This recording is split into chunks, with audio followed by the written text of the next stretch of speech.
Good morning, good evening, good afternoon, whatever time it is where you're at. This is Silverbusters coming at you with another video, and the title today is Ronin the Destroyer destroys the LBMA when they mislead the silver market with false claims about record silver stocks. And this lovely man right here is Ronin the Destroyer, which we fondly call him, due to his similar name to Conan the Barbarian or Conan the Destroyer.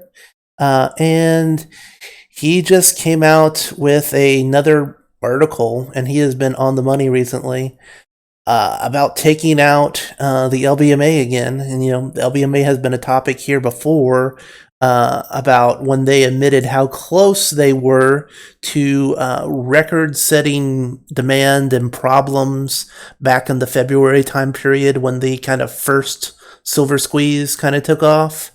And now they're back out with more shenanigans, essentially, admitting that they overstated their holdings by a massive 3,300 tons of silver.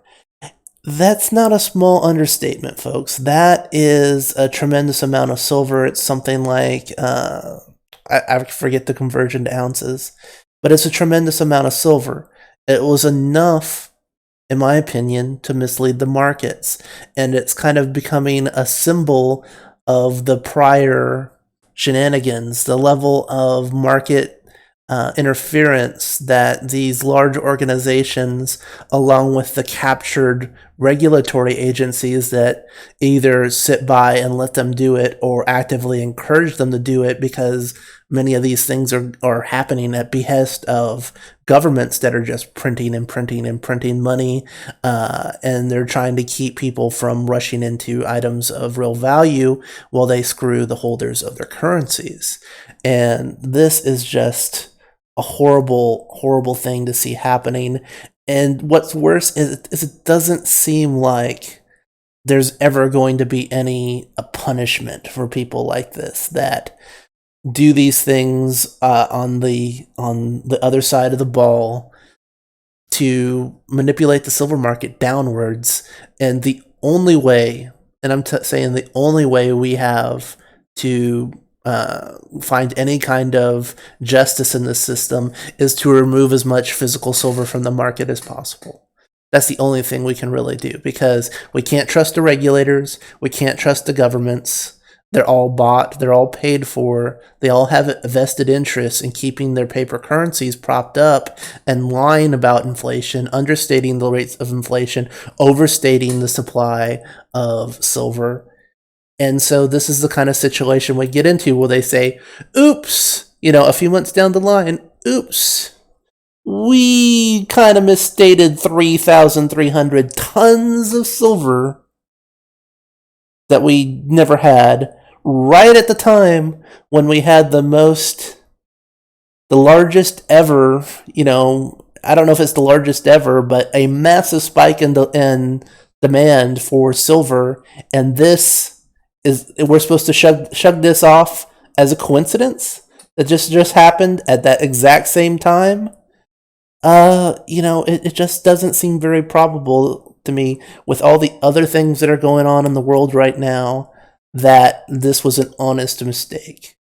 And there have been others who have made the point that this statement that they made last time seemed anomalous to begin with, because you generally don't see a move this large, at all. You don't see the extra 3,300 tons come on at once. Yeah, the supply goes up a little, the supply goes down a little.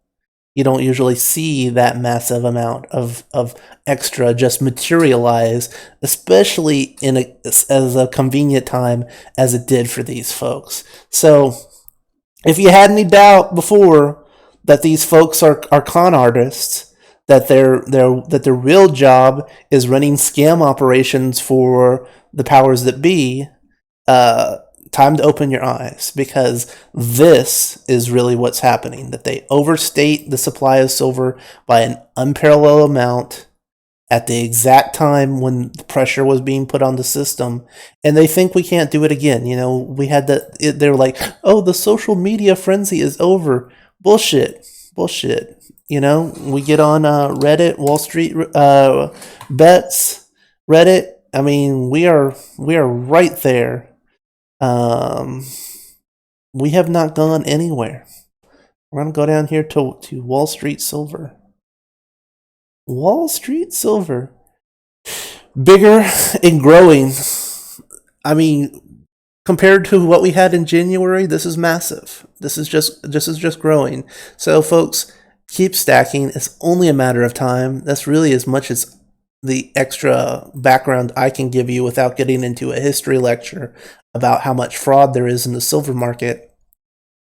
But this is the big news of the week, that the LBMA, this supposed, king of the hill in the silver market for storing physical silver, is a bald-faced liar.